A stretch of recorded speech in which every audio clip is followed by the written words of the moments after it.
welcome back to my channel. If you're new here, welcome. Please subscribe. Please do not leave the video without giving me a like. Leave a comment down below and share the video, I guess. Yeah, do that. So this is a segment that I'm going to be doing on my channel. It's going to be called Let's Talk. I don't know why I said Let's Talk. Let's Talk. It will be where I am going to be talking about anything from social commentary to celebrity gossip to political commentary, whatever is on my mind at the time. And today, let's talk about sex. So I saw this tweet literally last night, and it was like this girl, she was talking about how it was basically, well, before like the girl even said anything, it was basically like a guy talking about how women have to navigate through sexual and romantic relationships as though it were a battlefield. And this woman had quoted it, and she was talking about how she had her guard up and she had her walls up for a very long time. She was abstinent, she was abstinent for a very long time. She hadn't had sex, and I think she said like 3 years or something. Let me find the tweet. Give me a second. Let me find the tweet. Okay, I found it. I'll screenshot it, put it on the screen. But she said that she broke a 3+ year celibacy streak because he did everything right, and I was just so exhausted from keeping my guard up and reading minds. Figured it wouldn't hurt to be vulnerable with a man who repeatedly made me safe with, baby, I'm completely with you. Big mistake. And she like basically goes on like a whole thread about how he, just basically lied to her, had a whole facade to get sex. And a lot of people were in the replies, saying like, I don't understand why men aren't just upfront about, what they want, and they can just find a woman who's on the same page as them sexually. And sorry, there's a balloon outside and like nobody is walking with it. That's kind of weird. Anyway, they were just like talking about, like, I don't understand why men aren't just upfront about like what they want from a relationship, whether it be just sex, whether it be romantic, and they can find a woman that is on the same page as them instead of lying and scheming and pretending in order to scam themselves into some panties. And I'm here to tell you, they do that because they like to do that. So my best friend and I, we were having a conversation literally yesterday.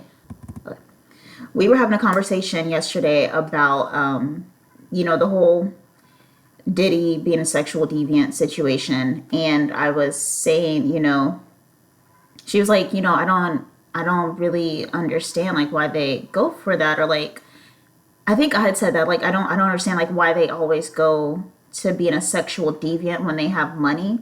And then it hit me. For men, there are two major symbols of power: sex and money. When men who aren't healed, a lot of them seek power any way possible.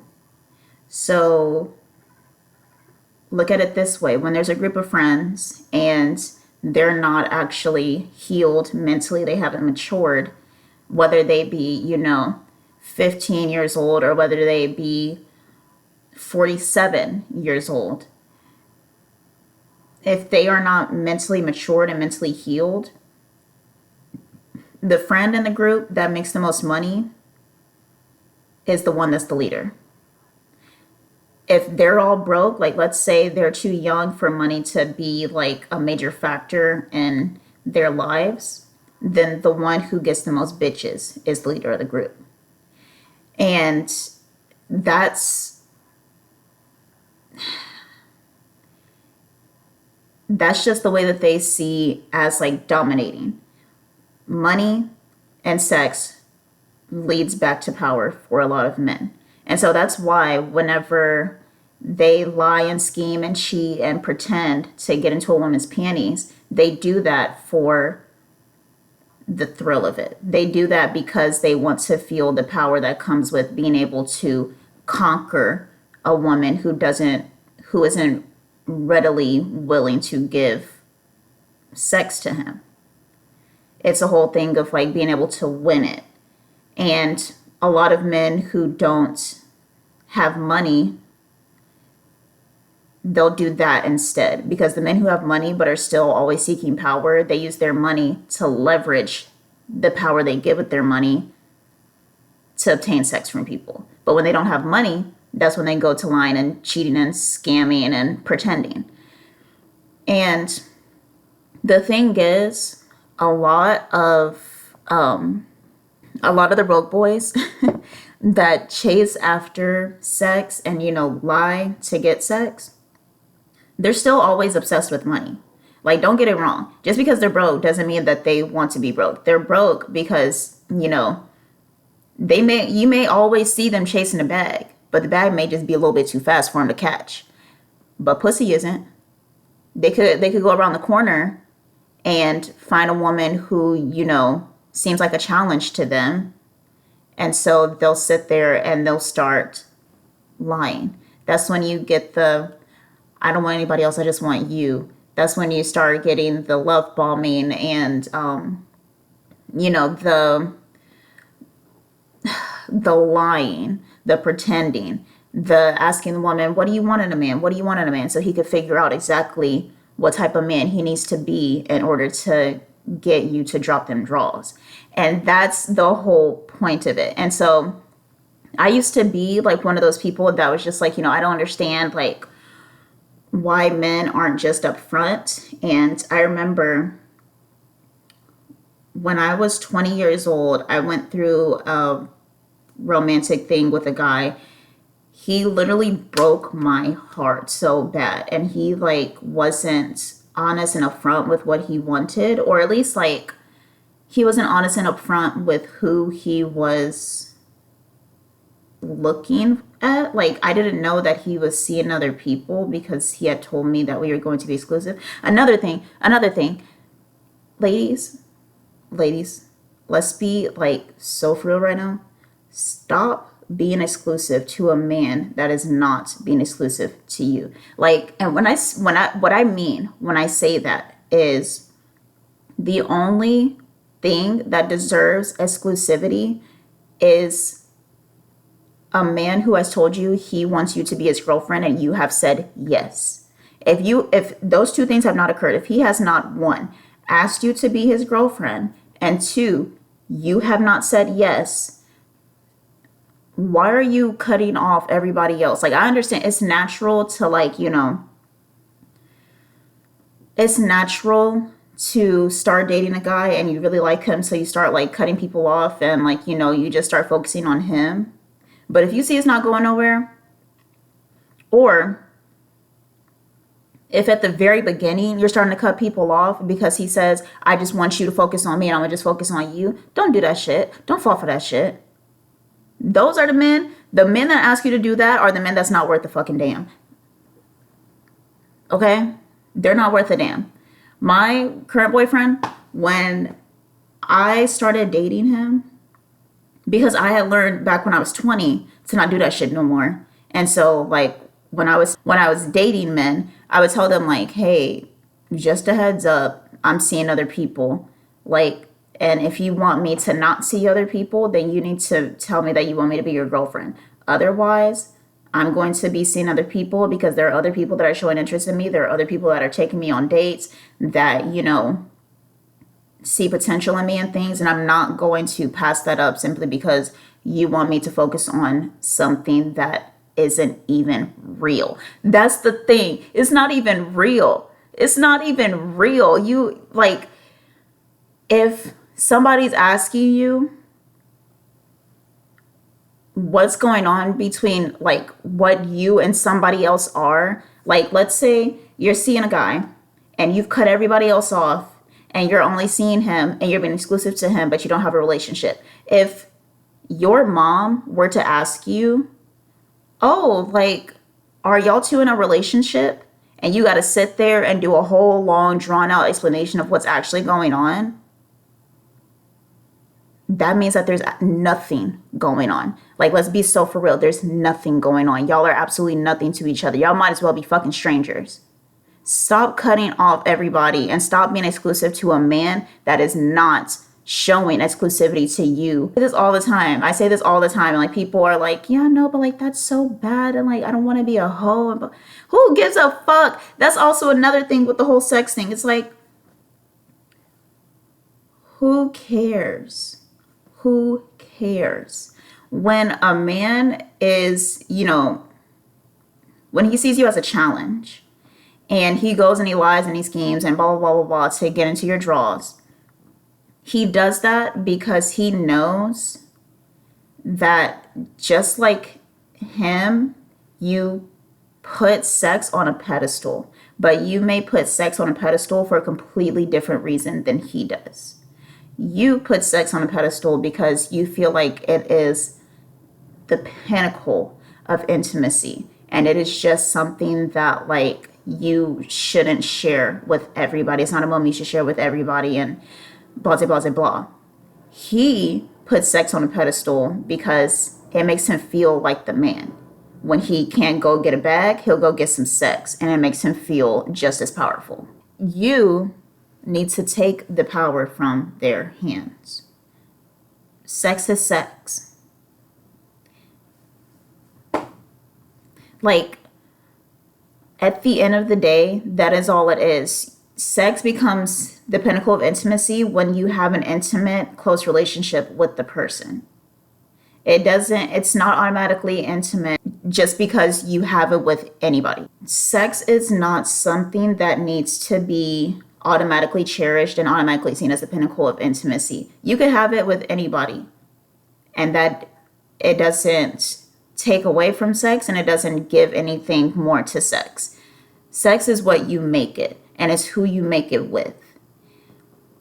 Stop putting it all the way up here for a reason that allows people to hurt you when they use it against you. When you have something like that on a pedestal in that way, it allows people to weaponize it against you. And that's why you end up hurt when you share a moment like that with somebody who's not worth a damn. And that's why you end up sitting around spiraling and just reeling over the fact that like, I can't believe I gave my body to this person. I can't believe I gave sex to this person. Like, I had it locked up for years and years and years and years and years, and he just came and he took it, and he was a fucking liar and blah blah blah.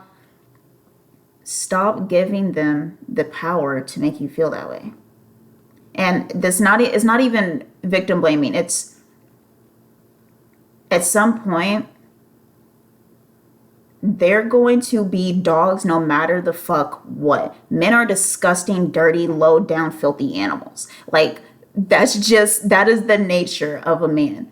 And so there's no point in giving power to something that they lie, cheat, scam, and take. There's no point of putting it on a pedestal, because at the end of the day, they're going to get it no matter what. That was something that I had to overcome. And I think like a lot of people who aren't able to separate that part of themselves and that aspect of romance from everything else, it really takes a toll on you mentally. Because when a man like does you dirty after you have expressed that you don't really have sex like that, or you don't really give it out, when he plays you and you realize that that's all he wanted, it will destroy you, and it will destroy your perception of sex. And for a while, I remember the guy that I was telling you all about when I was 20, he ruined sex for me. Like, I didn't even want sex anymore. I didn't want to be touched. I didn't want to be looked at as a sexual being. I didn't want none of that, because it just made me feel icky. And so next thing you know, he basically literally like was probably having sex with me, but thinking about the girl that he actually ended up leaving me for. And it destroyed me. I was like such a huge sexual being. I was always having sex. I was doing my big one, okay? I was happy. And next thing you know, like I tried to link up with my consistent sneaky link that I had like for 2 years at that point. Yeah, 2 years at that point, because we started seeing each other my first semester of college. And this was when I was a junior now. And he like tried to, like, I linked back up with him. We had sex and I literally just felt empty. And like I remember I had to like force myself to make noises because I was literally just, while we're having sex, because it felt like absolutely nothing to me. I felt so just dead on the inside. Hold on.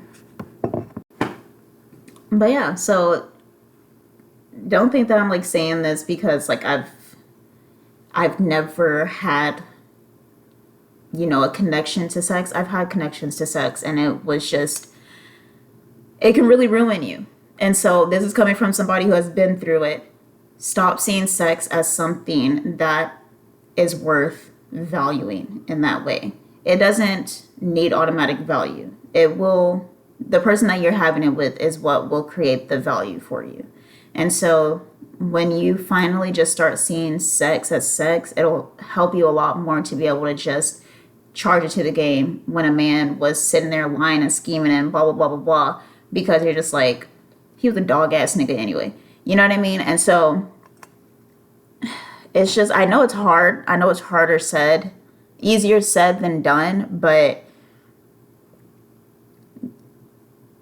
because men search for power when it comes to sex, it's up to us to snatch that power away from it.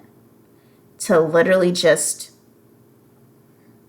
okay, you're using me, I'm using you, and we just gonna be using each other. I'm a pocket pussy, you're a dildo. And what of it? You know what I mean? And when you finally start to take it, when you're able to take the power out of it, you are able to regain control of the situation. I know, like, it's, why does anybody need control? But like in those type of situations where a man's trying to lie to you, he's trying to control you through manipulation. You don't know it because he's manipulating you, but he is lying to you and pretending to be somebody he's not so that he can talk you out of your draws. So that was like, that was that whole thing.